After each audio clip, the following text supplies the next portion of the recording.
Good morning, everybody. It's David coming at you from Zone 5B in the southwest suburbs of Chicago, Illinois, also known as Minooka, Illinois. And it is a glorious day, not a cloud in the sky, and our temperatures are finally going to get up in the 80s and the 90s. So I hope to see a lot of growth out of the garden. I spent a lot of time getting my drip irrigation set up as well as possible. You see my ground cherries are doing great. I do have some shishito peppers already forming on my pepper trees in there. It looks like there's a bee on there, actually. Bees are, of course, our friend as they help pollinate. My marigold's doing awesome, and it's supposed to attract those pollinators. The grapevines are doing well. My squash I'm a little worried about, but I will get another one in the ground as well. Some cucumbers, my eggplants, some more marigolds, and then over there my broccoli is looking amazing, and this will be the first time grown broccoli. My tomato plants that I trellised are all doing really well, and there was one in particular I was looking for and I don't see it. And then over on this side I have some of my beefsteak tomatoes. Some of my bigger tomato plants are all growing over on this side. Now these two down on the end, if you compare them to previous videos, they may look a little bit different. It was last couple of weeks, and the two tomato plants that I originally put in those two buckets did break with the windy weather, so I had to replace them. So hopefully we'll see a lot of growth out of those this week. Over here on the south side of my house would be my orchard, or my fruit trees, my blood orange, nectarine. That's my Granny Smith. It hasn't grown a ton since I got it, but my peach is doing really well. We do still have peaches on there. My cherry trees and my other apple tree. Blueberries, there's that banana plant that I planted up a couple weeks ago. Meyer lemon. I forget what kind of berry that is. I got it for free from work for Arbor Day. Another grapevine and some blueberries. So one other thing I want to show you before I get started here. I am not an experienced gardener. I'm new to the whole gardening thing, and this is just another example of these are my rose bushes in front of my house. There's a total of 3 rose bushes in there, and I can honestly tell you that these have never bloomed the way they have this year.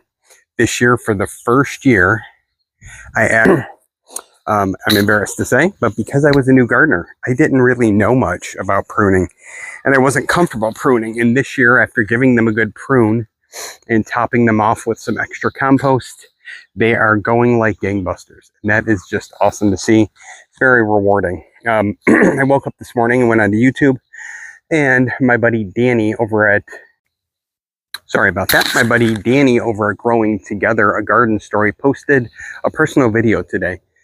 He gave a brief garden tour, but then he sat down and he talked about himself. He introduced himself to his audience. Danny and I have eerily similar stories in that we're both guys in our 50s who just came to gardening within the last year or two. And we both have a similar philosophy. We want our channels to be a learning place, a place where you can see that we're not professional gardeners. I did sign up for the Master Gardener class up here by me that I'm going to take this summer. But even once the class is over, I'm not going to be an expert gardener. I'm not going to be a professional gardener. I'm still going to be somebody who, through trial and error, kind of learns what he's doing. Danny is very much the same way. So after you're done watching my video, I encourage you all to go over and check out his story as well. Check out his YouTube page. His videos are amazing. The planter boxes he built for some of his fig trees are absolutely beautiful. And like me, he's going to tell you about some of his not successes as well. I don't want to call them failures, because again, if we can learn from it, I think there's definitely some benefit. But he's going to tell you about those as well. I do have the beautiful Tennessee hat on. This is my gardening hat because it is sunny and hot, and I don't do well in the sun. I've been thinking about this for a while, and I wanted to do a video where instead of talking about myself and instead of talking about my gardening, we discussed some of the reasons that might be keeping you from gardening at home. And I had a lot of these same doubts. I had a lot of these same concerns before I started gardening, which is why I didn't jump in wholeheartedly until last year, until I had more free time, until I found myself with too much free time and I needed something to occupy my mind, something worthwhile. So I think one of the biggest concerns a lot of new people have, and my friend Joy just kind of went through this as she was trying the single seed challenge, is you feel like you just don't know anything about gardening, and that really, really hampers you or prevents you from getting into it because you don't have the time to attend classes or to watch a ton of YouTube videos. This is a very understandable concern. I think all of us do have those same doubts and worries as we first start any new hobby. I think the thing to remember about gardening is plants have been doing what we're trying to get them to do in nature for thousands of years. Plants are designed to propagate themselves. That's kind of where the fruit comes from, right? Most of the fruits have seeds either on them or in them. They're in a delicious little package to help promote animals eating those seeds and then spreading them throughout the area. So the plant continues its lineage. So it continues its line. And all we're trying to do is harness this same ability and the same energy when we're planting our gardens. So sometimes we have the tendency to make that a lot more confusing than it has to be. I think number two, another big concern that a lot of people have is they think gardening has to be really, really expensive. And the startup costs can be outrageously high if that's what you want them to be. But gardening can really be simple as well. So if you don't know me, I am half hillbilly. My dad's side of my family came from the border of Missouri and Arkansas, in a very rural Missouri, in a little place called Cardwell, Missouri. And my granny moved up here and lived in Illinois a lot of my life. And my Aunt Linda, one of my favorite aunts that I see all the time, she's the same way. They both love their homegrown tomatoes. They want to have homegrown tomatoes. They want to be able to grow them in their backyards, or in my granny's case, along the side of her driveway in a little 1 foot, 2 foot wide strip of dirt along the side of her driveway. But they were both very simple growers as well. They didn't research into all the recent modern gardening techniques. They didn't really know anything about soil amending and soil pH. What they did know is that they could go to the local big box store, in my granny's case, and buy tomato starts, and she could put them in her soil with some Miracle Grow potting soil. And by the end of the season, she would have a bushel full of amazing, delicious homegrown tomatoes. For my Aunt Linda, she actually buys seeds just like I do. And she starts the seeds in Miracle Grow potting mix. And then she moves them outside. And by the end of the season, she has a bushel full of delicious homegrown tomatoes, because there is nothing like the taste of homegrown food. So this illustrates that gardening doesn't have to be super technical. It can be as simple as going outside, putting some seeds in the dirt and seeing what happens, because you may be sitting on the perfect soil, the perfect nutrients, the perfect soil composition to garden where other people aren't, and other people may have to spend that money. To get started in gardening, my recommendation would be the keep it simple method, right? Don't overwhelm yourself. Start off with that vegetable, or maybe those two vegetables that you really, really want to grow, or fruits, tomatoes or peppers or cucumbers, some of the easiest to grow. Squash will grow itself and probably take over your entire backyard if you get it planted. But pick just a couple of whatever you're going to grow and give yourself time to learn and to adjust before you jump in head first, like I did last year. I jumped in last year, and it was really, really kind of a miracle that I didn't overwhelm myself, because I did have probably 20 containers of tomatoes and 2 ground cherry bushes, which I'd never even heard of before, and corn, which didn't turn out the way I wanted it to, and squash and radishes and eggplants, which I'd never tried before. I think I had 6 eggplants that turned out really well. But start slow. Give yourself time to learn. Give yourself the grace to fail and to learn from those mistakes. And if your seeds don't grow, there's a reason even the best gardeners around plant 2 or 3 seeds at a time when they're seed starting. And that's because not every seed is guaranteed to germinate. Not every seed is guaranteed to sprout. So that meme that you see on the internet that the plant should have tried harder, there's something to it. Some seeds just aren't going to make it because they just weren't viable in the first place. So you give yourself that insurance policy. You put 2 or 3 seeds in a container. If they all sprout, great. Then you can either thin them out by cutting down the weakest of the 3, or you can try to separate them, and then you'll have 3 tomato plants when you thought you'd only have 1. But start small. Give yourself time to slowly learn what you need to do, and you'll be surprised. You'll be surprised what luck you might have. Okay. Another concern that a lot of people might have is, David, I just don't have a lot of room to grow things. And the thing I like probably the best about gardening is, and I mentioned this before, it's not one size fits all. You just adjust your growing style to whatever resources you have. If you have a backyard, again, the soil in your backyard might be viable to grow a garden in. If not, you can do a raised bed like I have in the backyard, using some 2x6s or 2x12s or 2x4s, however big you want to have it. They have plenty of self-standing planters that are waist high, so you don't have to bend over. So if you're not comfortable bending over, if you're not able to, you can still grow. And then you can grow out of a simple 5-gallon bucket. There are places where you might be able to get your buckets for free. I think Firehouse Subs at least used to sell their pickle buckets at a discounted rate. If you check Facebook Marketplace or garage sales, you might find buckets cheaper. With the 5-gallon buckets, you do want to make sure they're food safe.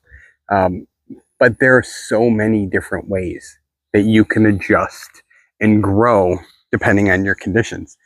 If you have limited space because you're in an apartment, as long as you have good sunlight, south facing would be best because you'll get more sunlight, but most plants want 6 to 8 hours at least of consistent sunlight to grow well.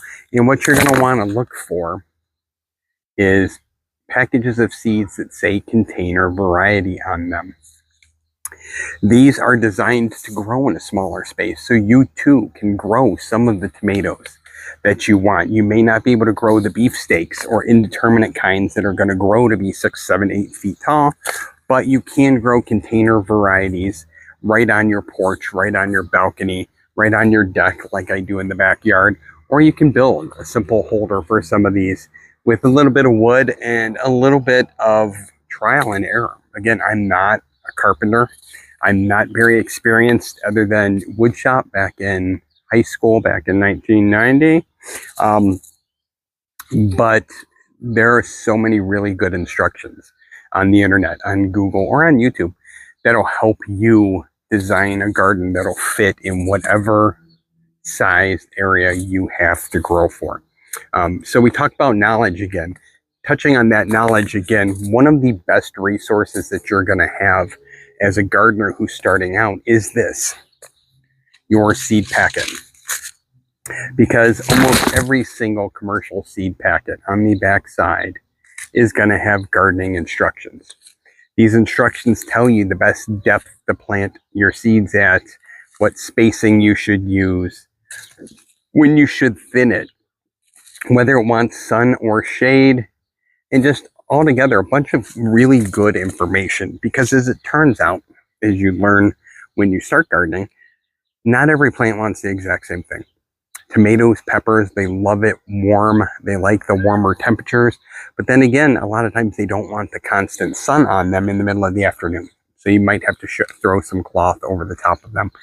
But the best part is, and you can see it on this pack of seeds, which are actually pelletized carrot seeds. Carrot seeds are generally really, really small. If you get them and they're pelletized, it's a little bit easier to get them planted where you don't have to do as much thinning. But in the upper corner, you'll see most of these seed packets are only going to be anywhere from $1 to $3 or $4 or $5 a packet. And as you can hear with the carrots, there's 200 seeds in this packet. So I don't have to worry about the fact that I consistently have trouble growing carrots. And that is a confession. I do consistently have trouble growing carrots here. I don't know why, but I do.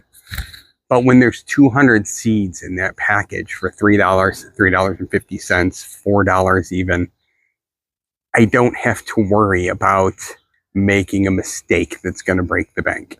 I know that I've got extra seeds. I know if I run out of seeds, they're available throughout the summer. You can actually get them on Amazon throughout the year, and just try again. And that's one of the big reasons that I turned to gardening.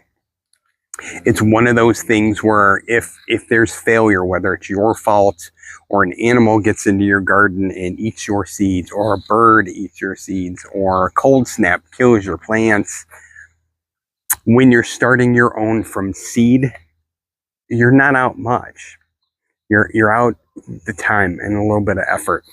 And when it's successful, when I went out to my garden last year and I picked up all the ground cherries, and I had probably thousands of ground cherries, when I got to share those with people at work, when I picked the tomatoes that I grew last year, or the cucumbers, or the peppers, because I had a lot of habanero peppers that I ended up giving away at work because I don't like spice. It's really, really rewarding. And it feels good. It feels good to be able to eat stuff that I grew in my garden. It feels good to be able to gift that to people that I knew would love it at work, or if you sell it, sell your extra plants or sell your extra produce. It's a great way to supplement. Going back to the cost again, one way to think about it is, if you're successful and you grow 3 tomato plants, that's going to cut into the amount of money that you would spend buying tomatoes at the grocery store. And as we all know, the price of everything has gone up. Everything is super, super expensive. It gets really, really hard sometimes to make ends meet.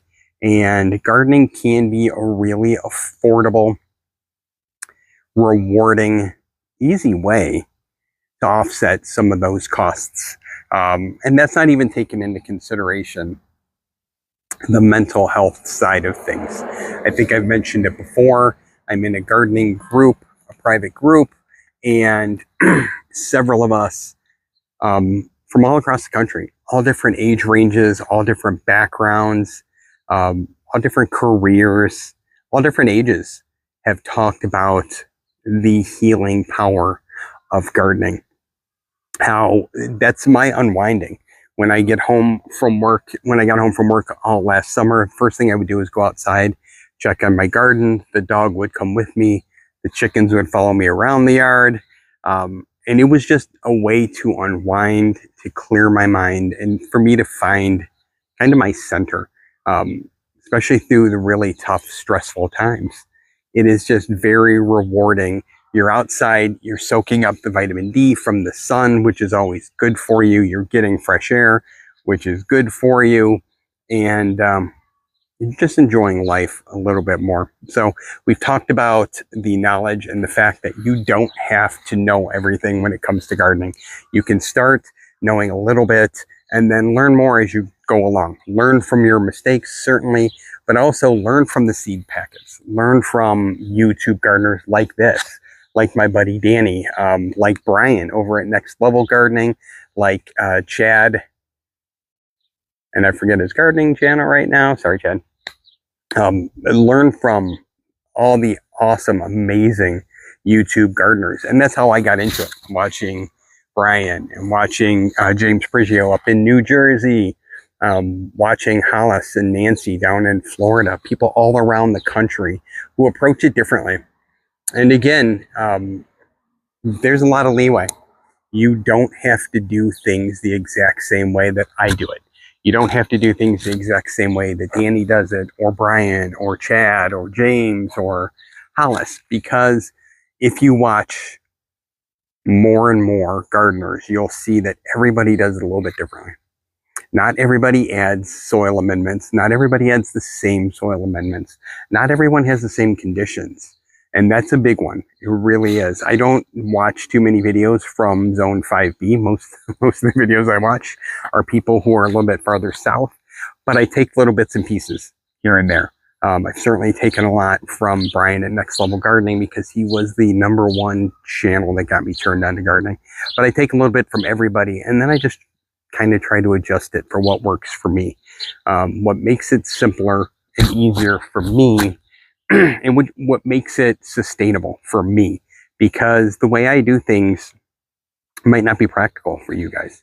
You may not be able to do a raised garden bed in the backyard. You may not be able to grow out of 5-gallon buckets, but you can find a way to garden, certainly.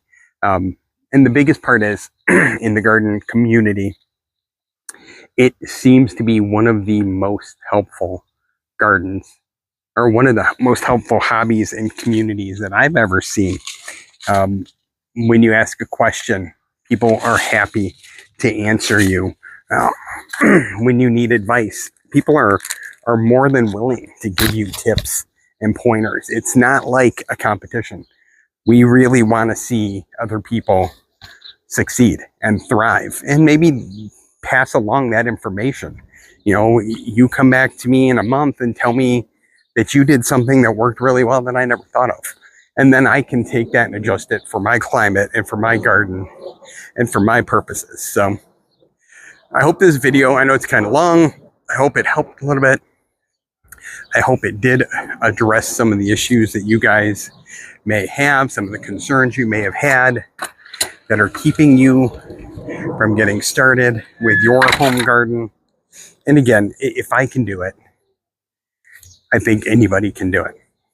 You know, there really is a way. It might be easier for you. It might be harder for you, but I think if you give it a try and you see that success, you'll realize how rewarding it is. I did want to end today with some footage of my chickens. I am new to the backyard chicken market too. We've only had them for a few years, but they are awesome. Let me see if I can turn the camera to show you. There, can you see her? That is Bam Bam. She's one of the new chicks. And then there's one of our black Australorps. We do have a cat, Luna, kitty kitty, that likes to be outside. We have a total of 7 chickens. So we do have our 2 coops set up. Right now, the babies, the 4 youngest that we just got in March of this year, are not yet laying eggs, but they should be before the summer is out. And check your local ordinances, because if you can grow chickens, what I found out, Luna apparently wanted to be on camera, is chickens are so simple to grow and to care for. You know, they really put themselves to bed in their coops at sundown. They'll come out at sun up, and they're actually really fun. The chickens know that I am the food guy, so they like to follow me around the minute I walk out onto the porch. The only problem is they also like to try to get into my buckets with my tomato plants. So you do have to find ways to prevent that from happening. But other than that, we've gotten a lot out of the chickens, out of having the chickens. We get plenty of eggs. I'm really bad at selling the eggs, so I'm more likely to give them away when I have too many. But it's another thing you can do to help supplement and offset some of those rising garden costs. So Thank you guys if you made it to the end of this video. Thank you guys for sitting here and listening to me. I hope I addressed some of the barriers that you guys have that might be preventing you from giving gardening a try. If you have any questions, if you need any advice, if you just want to say hi, drop a comment down in my comment section. I know I do get some views on these videos. I don't get too many people interacting with me just yet. So I would love to see your comments. I would love to hear from you if you have any other barriers that you think are preventing you from. If you like my content, please hit the like button. It does help my channel. Remember to subscribe if you want to know when my next video is posted. Hit that notification bell. I appreciate you all. I love seeing people watching the videos that I post. I love trying to come up with new things to do for you guys, more informative information to give you guys to try to encourage you to garden as well. I will give an update to my single seed challenge here soon. And I hope you guys are having a wonderful summer. The kids just got out of school. Temperature's starting to warm up around the country. So I hope you guys get out there, enjoy the sun, enjoy nature, go grow something, and come back here real soon so I can see you all right here with Come Grow With Me, David A. Come Grow with David A. Thank you guys. Have a good day.